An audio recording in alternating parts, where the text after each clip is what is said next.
दोस्तों आजकल फलों के राजा आम का सीजन चल रहा है।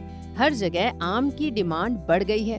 कहीं आम महोत्सव चल रहा है तो कहीं आम खाने का कंपटीशन हो रहा है। दोस्तों आपको बता दें कि धार्मिक नजरिए से भी आम की डिमांड बढ़ गई है। जी हाँ दोस्तों, इस समय धार्मिक पूजन के दौरान भगवान को चढ़ाने के लिए, उन्हें भोग लगाने के लिए फलों में आम का प्रयोग सबसे ज्यादा हो रहा है। वैसे भी कहा गया है कि भगवान को चढ़ाने के लिए उसी फल का प्रयोग करना चाहिए जिसका सीजन चल रहा हो। दोस्तों भगवान को आम चढ़ाने की होड़ मची हुई है। अयोध्या का राम मंदिर हो, वृंदावन मथुरा के कृष्ण और राधा के मंदिर हो, उज्जैन का महाकाल मंदिर हो, खाटू श्याम जी का मंदिर हो, हर जगह सैकड़ों हजारों से लेकर लाखों किलो आम चढ़ाए जा रहे हैं। दोस्तों अयोध्या में रामलला को महाराष्ट्र के एक भक्त ने 11,000 आम का विशेष भोग लगाया है। पुणे से 11,000 हापुस आम रामलला के दरबार में पहुँचे और उन्हें समर्पित किए गए। इसी के साथ आम रस की बोतलें भी रामलला के दरबार में भेजी गई हैं। पुणे के राम भक्त किसानों ने हापुस आम की पहली खेप श्री राम के चरणों में अर्पित करने के लिए बहुत ही भक्ति भाव से इन्हें भिजवाया था।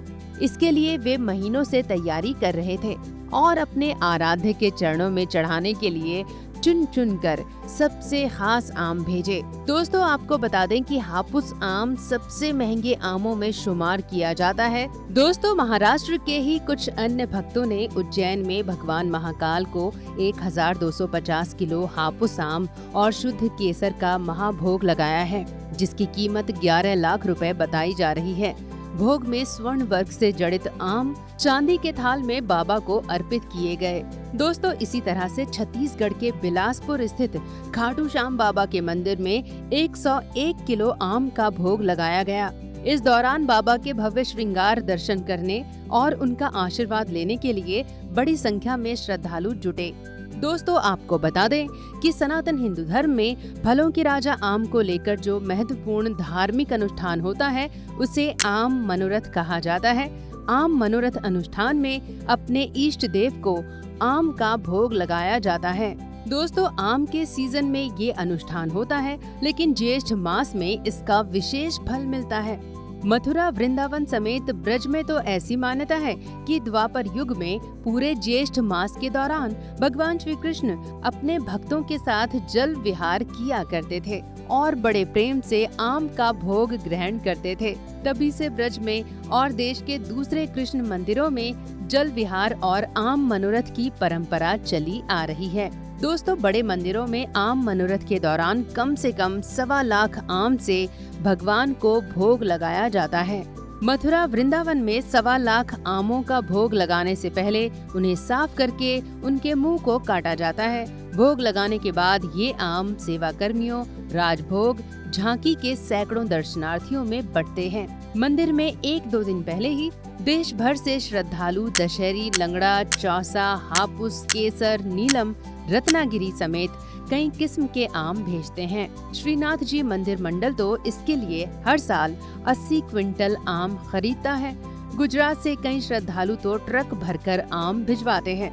दोस्तों आम मनोरथ अनुष्ठान को लेकर एक लोक कथा भी प्रचलित है जो भगवान कृष्ण से जुड़ी है। इस कथा के अनुसार एक बार बाल गोपाल कृष्ण गोकुल में अपने आंगन में खेल रहे थे। तभी वहाँ एक गरीब आम बेचने वाली गोपी आई। आम बेचने वाली गोपी की आवाज सुनकर भगवान कृष्ण अपनी अंजुली में अनाज भरकर उस गोपी की तरफ दौड़े, लेकिन वहाँ तक पहुँचते पहुँचते उनके हाथ में थोड़ा सा ही अनाज बचा। इसके बाद उन्होंने गोपी से अनाज के बदले आम देने को कहा। तब गोपी ने उनकी मासूमियत को देखते हुए उस थोड़े से अनाज के बदले जितने आम थे सब बाल गोपाल भगवान कृष्ण को दे दिए और अपनी टोकरी में अनाज के कुछ दाने रखकर वापस जाने लगी।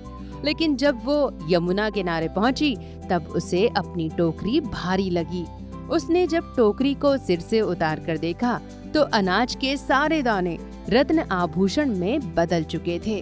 दोस्तों इसी कहानी को लेकर आम मनोरथ का त्योहार मनाया जाता है। मान्यता है कि अगर भक्त सच्चे मन से बाल गोपाल कृष्ण को प्रेम पूर्वक आम का भोग लगाता है तो उसके सभी मनोरथ पूरे होते हैं और उसे धन की कोई कमी नहीं होती। दोस्तों, क्या आपने कभी किसी मंदिर या घर में आम मनोरथ जैसे धार्मिक अनुष्ठान में हिस्सा लिया है? कैसा रहा आपका अनुभव? कमेंट बॉक्स में जरूर बताएं। और हाँ, वीडियो को लाइक और शेयर करना ना भूलें। हमारे चैनल को सब्सक्राइब जरूर करें। धन्यवाद आपका।